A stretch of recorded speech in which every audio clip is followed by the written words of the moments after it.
Assalamualaikum warahmatullahi wabarakatuh. Sahabat Al-Miftah yang kami hormati, pada kali ini kita bahas tentang isim tasniyah. Masih ingat tentang isim tasniyah? Isim tasniyah adalah isim yang berarti dua. Yang kita bahas dalam isim tasniyah yang sekarang adalah isim tasniyah hakiki. Tapi sebelumnya silakan subscribe dulu YouTube kita, kemudian Instagram kita, dan juga TikTok kita. Oke, kita lanjut. Isim tasniyah yang hakiki itu mempunyai beberapa syarat, yaitu ada tujuh. Ya. Yang pertama adalah harus berupa isim yang mu'rab. Harus berupa isim mu'rab, maka tidak boleh berupa isim mabni.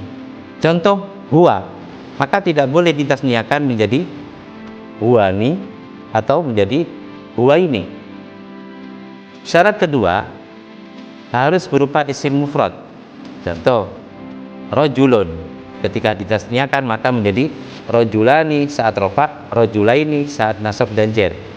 Lafaz rojulani dan lafaz rojulaini ini tidak boleh ditasniyahkan lagi.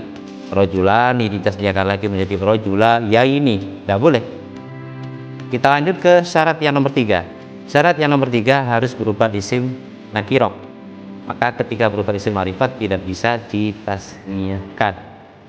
Kalaupun ada isim ma'rifah yang ditasniyahkan, maka itu dihubungkan ke nakirohnya, seperti lafaz zaidun. Zaidun ketika ditasniyahkan tidak bisa, karena zaidun adalah ma'rifat. Jika ingin ditasniyahkan maka dikembalikan kepada tangkirnya atau kepada nakirohnya. Maka ketika melihat zaidani itu adalah dihukmin nakiroh atau dihukumi tangkir. Makanya ketika zaidani itu boleh ditambahkan dengan al. Lanjut ke syarat yang keempat, yaitu harus tidak boleh berupa tarkib masih. Masih ingat dengan tarkib masih ini satu?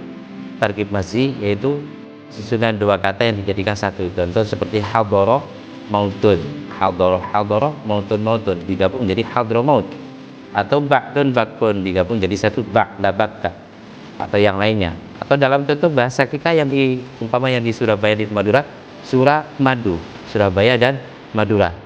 Atau contoh yang paling banyak adalah kaca mata, kaca-kaca, mata-mata digabung menjadi kacamata. Itulah susunan tarkib masih.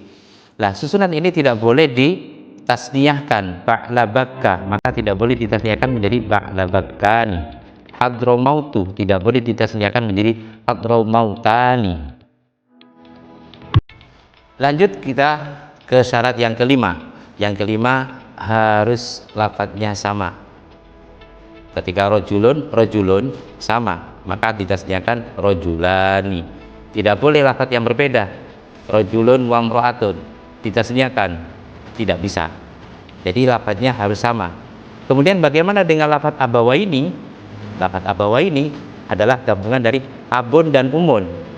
Ini adalah tagliban, maka menjadi abawaini. Kita lanjut syarat yang keenam. Syarat yang keenam, selain lafadznya harus sama, juga maknanya harus sama.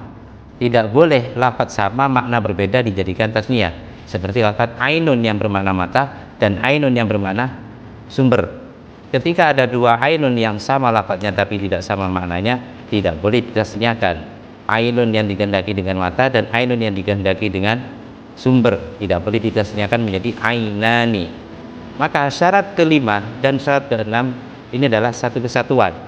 Artinya ketika lafadznya sama tetapi maknanya berbeda, ini juga tidak mempengaruhi diperbolehkannya isim itu ditasniyahkan. Berikutnya syarat yang nomor 7. Oh, keliru ya, gini. Syarat yang nomor 7 adalah adanya persamaan dalam wujudnya, seperti matahari dan bulan. Wujudnya sama, hanya bergantian, yaitu siang dan malam. Malam bulan, siang matahari. Fil wujud ini ada persamaan. Nah, yang seperti ini tidak boleh ditasniyahkan menjadi syamsani atau komaroni, tidak diperbolehkan. Syamsun ya syamsun, komarun ya komarun, tidak bisa dijadikan satu komaroni atau syamsani. Ini adalah semua syarat-syarat isim tasniyah yang hakiki. Adapun ketika ada lafadz tasniyah yang tidak memenuhi syarat-syarat seperti yang kami sebutkan tadi, maka tidak disebut dengan isim tasniyah dalam hakikinya, yaitu disebut dengan isim tasniyah secara majazinya saja. Untuk referensinya silakan cari di kitab berikut. Dan juga silakan jika ingin menanyakan hal-hal yang terkait tentang aku, silakan di DM di Instagram kami atau di YouTube kami atau di TikTok kami, atau hubungi nomor WA di bawah. Dan jangan lupa subscribe yang tadi ya. Dari kami kurang lebihnya mohon maaf. Assalamualaikum warahmatullahi wabarakatuh.